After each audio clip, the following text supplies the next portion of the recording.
And to trending now. Well, trending now is this insane statue smashing. Mobs claiming to be anti-racist have even attacked the statue of Winston Churchill, who only happened to beat the greatest racist in history, Adolf Hitler. Black Lives Matter protesters have listed about 100 other British statues they want to destroy, including one of Baden-Powell, who founded the Scouts. And that's forced locals to come and defend their local statue. Even Robert the Bruce, of all people, Scottish hero, 700 years dead, has had his statue defaced by protesters calling him racists. And in Sydney, protesters attacked two statues of the great navigator James Cook, suggesting he's somehow guilty of genocide. Well, one of those attacks on Cook's statues is very interesting. Police have charged two women, including Zhaoran Shi, a part-time staffer of Greens MP David Shoebridge. Now, she has described herself as a writer, critic, musician born on Manchu country in China, Manchuria, and now living on Gadigal land, Aboriginal land. But if she's so worried about Aborigines being dispossessed and, people living where they ought not, why has she made it worse by living here too? I mean, Manchuria beckons. And the mystery deepens. She also says she's worked in political organising for the better half of 5 years and hopes to do so for another 5 or until the termination of late capitalism, whichever comes first. Now, again, I've got to say, why not live in China, land of your birth? The communists terminated capitalism there. You could live there with the results of that. Good luck to you. Why come here? Well, joining me is Daisy Cousins, a YouTube star with her own video channel. Daisy, thank you so much for your time. Look, people were stopping me in the street and in the shops over the weekend. I've never been stopped so often, saying the world's gone mad, blah, blah, blah. How much support is there on social media for this statue smashing?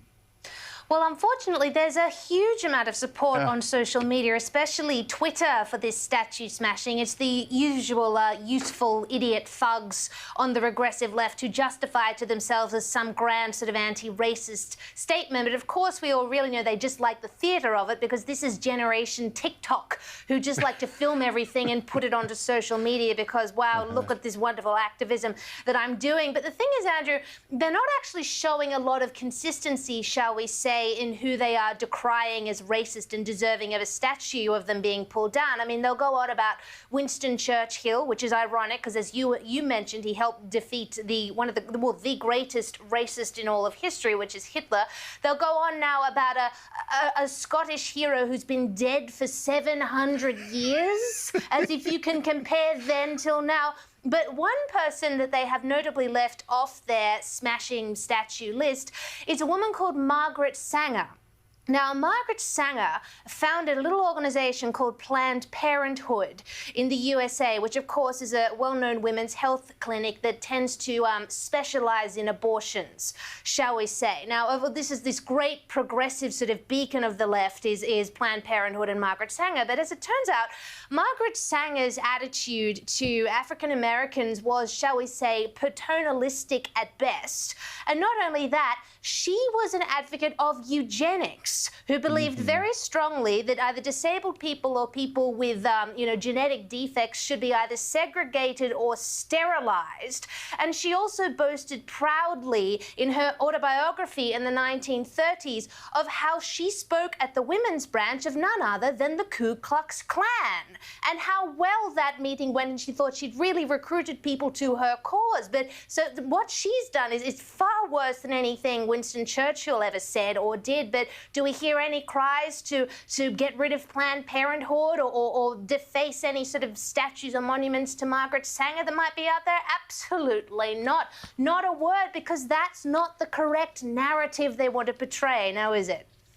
Well, why don't they demand that the statue to Karl Marx, architect of a system that's killed 100 million people, be destroyed at Highgate Cemetery? Why don't they demand the destruction of the Giza pyramids built by slave labour, or the Great Wall of China built by slave labour, or the Colosseum, a building in Rome dedicated to the entertainment of watching people being torn apart in front of your eyes? Why don't they do that? I'd like to see how the Italians would treat that. Now, I wonder whether some of these Black Lives Matter protests are actually... Well, you see, you gave me the wrong answer. I assumed I assumed that it would be too much for even Twitter, some of this stuff, because I'll give you an example that gave me heart, and you've just smashed it. Australian comedian Josh Thomas is right on board these protests. He says coon cheese is a racist name that should be scrapped. It's been pointed out to him that coon actually is named after the inventor of the process of making this cheese, and maybe Thomas should find something bigger to complain about in his life. And he's upset. He said, I honestly wasn't expecting so many of my followers, who are of the left like him, so many of my followers to defend a word that is widely considered hate speech. I honestly thought my followers are anti-racist and compassionate. My mistake. I underestimated how close they keep Edward William Coon to their hearts. Now, can you see why I was misled here, Daisy? I thought this had gone too much even for Twitter. Oh, look, isn't this a little bit of a disappointing tweet from Josh Thomas, isn't it? I mean, I was a bit of a fan of his for a while there, but he seems to have sort of dipped his toe into this sort of racial debate water and has done so in a way that is completely beyond parody.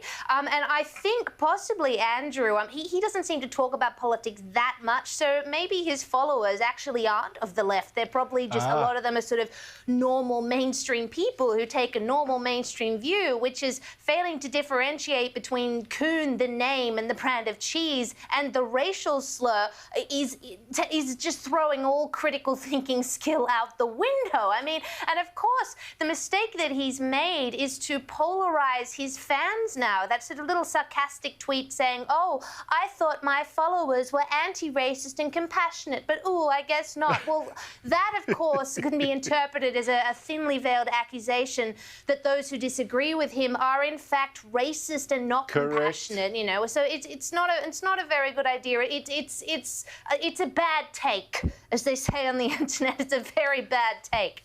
It's going to make him very nervous next time he goes live. He's probably thinking, oh no, half my audience are racist. They like coon cheese. Golly gosh.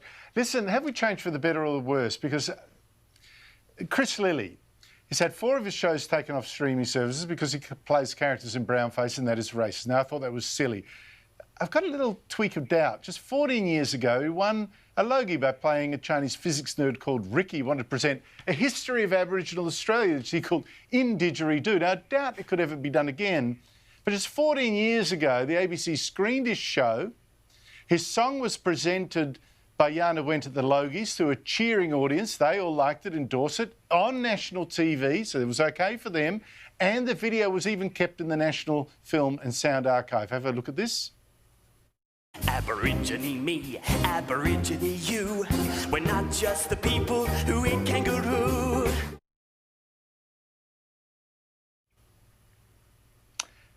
Now, are we better than that, or have we lost our sense of proportion and sense of humour? Well, looking back on that, I mean, I find myself even cringing just a teeny little bit at the sort of indidgeridoo kind of thing. But it doesn't change the fact that, look, it is pretty funny.